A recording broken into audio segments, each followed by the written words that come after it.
கெட்டப்லாம் பயங்கரமாக இருக்கும். பின்னாடி ஒரே கயிறு கட்டையமாக தொங்குதுன்ற மாதிரி அப்படியே வச்சுருக்கோம். பட் இதை நான் பத்திரமா எடுத்து வச்சுருக்கேன். நான் மறந்துட்டேன். இதை பார்க்கவும் தான் எனக்கு ரொம்ப சர்ப்ரைஸிங்காக இருந்தது. இது ஸ்டாண்ட் ஆக்சுவலாக இது ஒன்று. இது ஆல்கஹால் கமெண்ட்.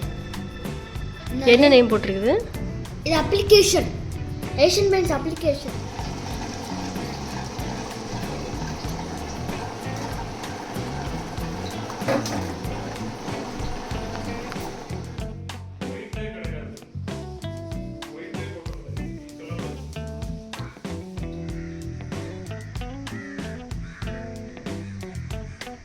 ஃப்ரெண்ட்ஸ், இந்த வீடியோ ஸ்டார்டிங்லேயே பார்த்தீங்கன்னா என்னோடய கெட்டப்லாம் பயங்கரமாக இருக்கும். பின்னாடி ஒரே கயிறு கட்டையமாக தொங்குதுன்ற மாதிரி ஒன்றும் நாங்கள் பெயிண்டிங் வேலை வந்து ஸ்டார்ட் பண்ணியிருக்கோம். ஸோ அதனால் வந்து சுற்றி அப்படி தான் இருக்கும். கிச்சன் மட்டும் கொஞ்சம் ஃப்ரீயாக, ஃபர்ஸ்ட்டு ரூமு, அதுக்கப்புறம் ஹால் அந்த மாதிரி வந்து பிளான் பண்ணியிருக்கோம்.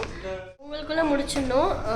கொஞ்சம் பொங்கலுக்குள்ளே வீடு பார்த்திங்கன்னா பயங்கரமாக ரெடி பண்ணலாம் அப்படின்னு சொல்லிட்டு அதுக்குள்ளே வந்து முடியுதா அப்படின்னு பார்க்கலாம். ஏன்னா பொங்கல் பிளான் பண்ணி தான் ஆக்சுவலாக ரெடி பண்ண ஸ்டார்ட் பண்ணோம். ஆனால் மேலேருந்து திங்ஸ்லாம் எடுக்க பார்த்தீங்கன்னா வந்துட்டு இருக்குது. பட் எனக்கு பிடிச்ச நிறைய பொருள்லாம் வந்து நான் மேலே எடுத்து போட்டு வச்சுருக்கேன். லிட்டலாக சில பொருள்லாம் மறந்தே வச்சுட்டேன். அந்த மாதிரி நான் மறந்து எனக்கு பிடிச்ச ஒரு ப்ராடக்ட் வந்து இங்கே இருக்குது. உங்களுக்கு காட்டுறேன் பாருங்கள்.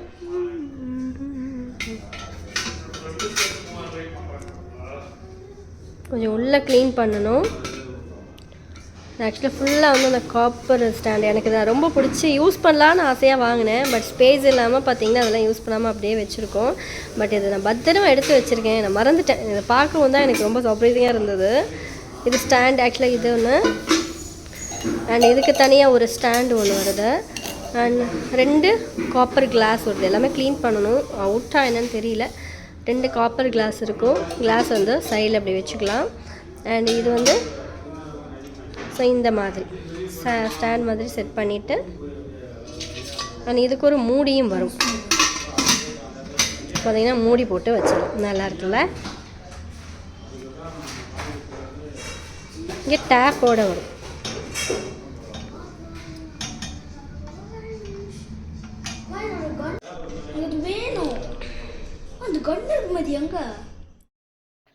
ஹாலுக்கு வந்து வேறு கலர் சேஞ்ச் பண்ண போகிறோம். ஸோ நல்லா ப்ரைட்டாக இருக்கிற மாதிரி. ஏன்னா இந்த கலர் வந்து பார்க்க நல்லாயிருக்கும். பட் கொஞ்சம் டார்க்காக இருக்கிற மாதிரி அடிக்கும்போது பிடிச்சிருந்தது. அதுக்கப்புறம் கொஞ்சம் டார்க்காக இருக்கிற மாதிரி. ஸோ இந்த டைம் வந்து நல்லா ஒரு பளிச்சுன்னு இருக்கிற மாதிரி அடிக்கலாம் அப்படின்னு சொல்லிட்டு ஹாலுக்கு வேறு கலர் செலக்ட் பண்ணி வச்சுருக்கோம். அதே மாதிரி ரூமுக்கும் பார்த்திங்கன்னா வேறு கலர் செலக்ட் பண்ணி வச்சுருக்கோம். ஸோ என்னென்ன கலர் என்ன அப்படின்றதுலாம் நான் அடுத்தடுத்த வ்ளாகில் ஷேர் பண்ணுறேன்.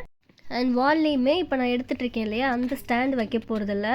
ஸோ கொஞ்சம் ஸ்பேஸ் அடைக்கிற மாதிரி இருக்கிற எல்லாத்தையுமே வந்து ரிமூவ் பண்ண போகிறோம். ஸோ அந்த சின்ன ஸ்டாண்டும் வேண்டாம், வால் டெக்கரும் வேண்டாம். அந்த இடத்துல அதுக்கு பதிலாக ஸ்டென்சில் வந்து பண்ணிடலாம், பெயிண்ட் பண்ணிடலாம் அப்படின்னு சொல்லிட்டு அதுவுமே வந்து ரொம்ப கொச்சன்னு இல்லாமல் நீட்டாக பண்ணிடலாம்னு சொல்லிட்டு செலக்ட் பண்ணி அதை ஆர்டர் போட்டு வச்சுருக்கோம். நான் வந்தது உங்களுக்கு என்னன்னு காட்டுறேன். இருக்கிறதுலே வந்து ரொம்ப கஷ்டமான வேலை வந்து அந்த பெயிண்ட் பண்ணுறது, அந்த திங்ஸ்லாம் எடுத்து வைக்கிறதா. காலையிலேருந்து போயிட்டுருக்கு. இன்னும் முடிஞ்ச படலை, இன்னும் நிறைய இருக்குது. ஸோ ரொம்ப நாளாக வந்து பெயிண்ட் பண்ணோம். அந்த கண்டினியூஸாக லீவு செட் ஆக மாட்டேங்குது. லீவ் இருந்தால் நாங்கள் இங்கே இருக்க மாட்டேங்கிறோம். ஸோ ஒரு ஆப்ஷனே இல்லாமல் இந்த தடவை அடிச்சிடணும்னு சொல்லிட்டு பொங்கலுக்கு ஸ்டார்ட் பண்ணியாச்சு. பொங்கலுக்குள்ளெல்லாம் பார்த்திங்கன்னா வீடு பல்லன்னு ரெடி பண்ணிடுவோம். பல்ல அண்ட் இங்கே வந்து ஒரு கிருஷ்ணர் ஸ்டாண்டு ஒன்று, கீ ஸ்டாண்ட் ஹோல்டர் வாங்கியிருந்தேன். ஸோ அது வந்து நான் சரி கொஞ்சம் பெயிண்ட்லாம் போட்டு புதுசாக இருக்கும்போது மாட்டலான்னு சொல்லிட்டு அதை எடுத்து வச்சுருந்தேன். கரெக்டாக வந்து இப்போ நமக்கு செட் ஆகும். அண்ட் இந்த வால் கிளாக்கு அண்ட் வந்து அந்த கீ ஹோல்டர் எல்லாமே வந்து கொஞ்சம் கம்ப்ளீட்டாக புதுசாக மாற்றலாம் அப்படின்ட்டு. ஆக்சுவலாக வந்து ஒரு இன்ட்ரெஸ்டிங்கான விஷயம் என்ன அப்படின்னு பார்த்தீங்கன்னா, நம்ம வந்து க்ளீன் பண்ணும்போது லாஃப்டில் வந்து புது வீடு வரும்போது எடுத்து வச்சது. இந்த மாதிரி நிறைய திங்ஸ் வந்து நம்ம அப்புறம் யூஸ் பண்ணலாம்னு எடுத்து வச்சுருப்போம்.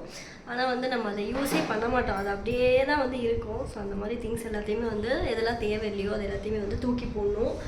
அடுத்த வேலை வந்து அது அப்புறம் யூஸ் ஆகும்னு இப்போ வரைக்கும் வந்து அதை எடுக்கவே இல்லை. அங்கங்கே உள்ளது அப்படியே தான் இருக்குது. ஸோ இந்த மாதிரி பார்த்திங்கன்னா நிறைய திங்ஸ் மேலே அடைச்சி வச்சதால தான் கீழே வந்து பாதியெலாம் வைக்க வேண்டியதாக இருக்குது. ஸோ இந்த இடம் வந்து செம்மையாக பிளான் பண்ணி தேவையில்லதெல்லாம் போட்டுட்டு ஸோ கீழே இருக்கிறது எல்லாத்தையுமே கொஞ்சம் லாஃப்டில் வந்து ஸ்டோர் பண்ணலாம் அப்படின்னு சொல்லிட்டு ஸோ இங்கே ஃபுல்லாக வந்து அந்த க்ளீன் பண்ணி சுரண்டி அதெல்லாம் பண்ணி வச்சுருக்காங்க. பெயிண்ட் வந்து நான் என்ன கலர் சூஸ் பண்ணியிருக்கோம் அப்படின்னு சொல்லிட்டு சொல்கிறேன். அண்ட் இந்த ஸ்டிக்கர்லாம் பார்த்திங்கன்னா செலக்ட் பண்ணியிருக்கோம். அதெல்லாம் ஃபுல்ஃபில் பண்ணிவிட்டு எப்படி வந்திருக்குன்னு சொல்லிட்டு பார்க்கலாம். ஸோ இப்போதைக்கு ஜஸ்ட் ஃபுல்லாக பார்த்திங்கன்னா அந்த பழையசெல்லாம் சுரண்டிலாம் க்ளீன் பண்ணி வச்சுருக்காங்க. லன்ச் வந்து இங்கே பண்ண முடியாது, வெளியில் பார்த்துக்கலான்ட்டு மார்னிங் பிரேக்ஃபாஸ்ட் மட்டும் கடைன்னு சாப்பிட்டுடலாம் அப்படின்ட்டு. ஏன்னா கிச்சன் கிட்ட அவங்க இப்போதைக்கு வரமாட்டாங்க. நான் ரூம் போயிட்டுருக்கிறதுனால நான் க்ளீன் பண்ணிவிட்டு இங்கே வந்து மார்னிங் பிரேக்ஃபாஸ்ட் ரெடி பண்ணிட்டு இருந்தேன். நல்லா ஹெல்த்தியாக டக்குன்னு பண்ணுற மாதிரி இருக்கும். ஸோ பிரணவ் குட்டிக்காக நான் ரெடி பண்ணேன். என்ன அப்படின்றத ஒரு தனி விலாக்லேயே உங்களுக்கு போஸ்ட் பண்ணுறேன். அண்ட் இப்போ உங்களுக்கு ஷேர் பண்ண போகிறது எனக்கு ரொம்ப ஒரு பிடிச்ச ஒரு பிரேக்ஃபாஸ்ட் உங்களுக்கு ஷேர் பண்ணிக்க போகிறேன். நல்லா வந்து ஒரு கப்பு ஒரு மூடி ஃபுல்லாக ஒரு பெரிய மூடி தேங்காய் வந்து நல்லா அரைச்சி தனியாக எடுத்துக்கிட்டேன். ஆக்சுவலாக அது ஃப்ரீசரில் வச்சதுனால தனியாகவே வந்துடுச்சு. அதான் அரைச்சாச்சு. இது இருக்கட்டும்.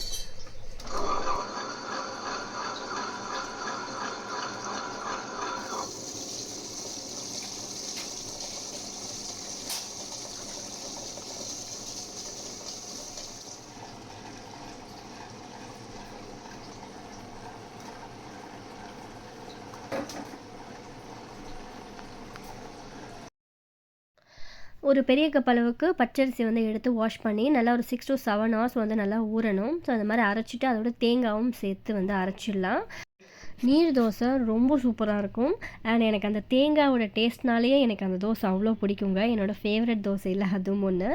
நல்லா வந்து அரைச்சிட்டு இந்த மாதிரி வந்து ஸ்டோர் பண்ணிக்கலாம். நல்லா திக்காகவே இருக்கும். நல்லா தண்ணியாக வைக்கலாம். கொஞ்சம் நேரம் ஆனதுக்கப்புறம் பார்த்திங்கன்னா திக்காகிடும். அடிஷ்னலாக கொஞ்சம் தண்ணி சேர்த்து நம்ம மாவு வந்து ரெடி பண்ணிக்கலாம். உங்களுக்கு உடனே நம்ம வந்து ஒரு 1 hour தான் நமக்கு டைம் இருக்குது, உடனே நம்ம வாக்கணும்னா கொஞ்சம் சமையல் சோடா ஆட் பண்ணால் கூட நல்லா தான் இருக்கும். ஆனால் இதில் நான் அந்த மாதிரி எதுவுமே போடலை.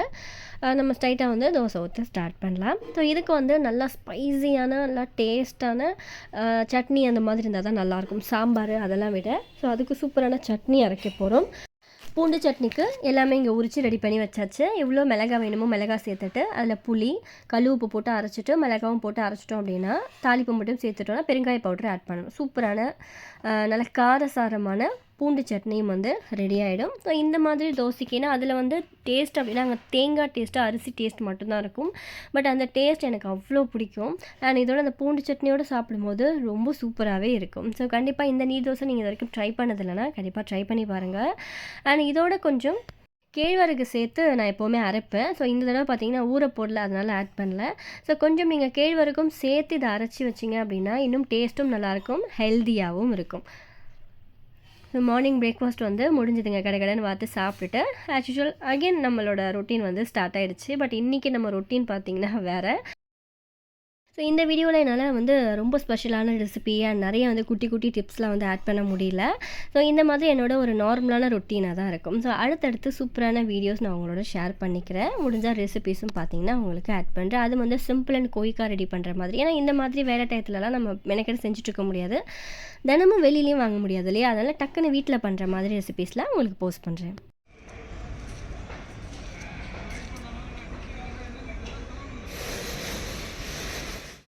நம்ம ஏதாவது காய் டீப் ஃப்ரை பண்ணும்போது அது மேலே ஒரு 1.5 ஸ்பூன் அளவுக்கு இந்த பொடி போட்டால் சூப்பராக இருக்கும். ஒரு ஸ்பூன் கடலைப்பருப்பு, டீஸ்பூன் 1 ஸ்பூன் கடலைப்பருப்பு, உளுத்தம்பருப்பு, அதே மாதிரி தனியா 2 ஸ்பூனு, மிளகு ஒரு அரை மிளகு, சோம்பு 1/2 ஸ்பூனு, ஜீரகம் அரை ஸ்பூனு எல்லாமே போட்டுருக்கேன். மிளகா ஒரு சின்ன துண்டு பட்டை. ஆமாம், சின்ன துண்டு பட்டை, சோம்பு சொல்லிட்டீங்க. ஓகே. ஸோ பேக்ரவுண்டில் கேட்டிருப்பீங்கன்னு நினைக்கிறேன். அம்மா சொன்ன எல்லாமே வந்து ஃப்ரை பண்ணி இதை பொடிச்சு எடுத்து வச்சுப்போம். ஸோ இந்த வாழைக்காய் ஃப்ரை போட்டுட்டு எந்த ஃப்ரை பண்ணாலும் கொஞ்சம் தூவினா அவ்வளோ வாசனையாக நல்லாயிருக்கும்.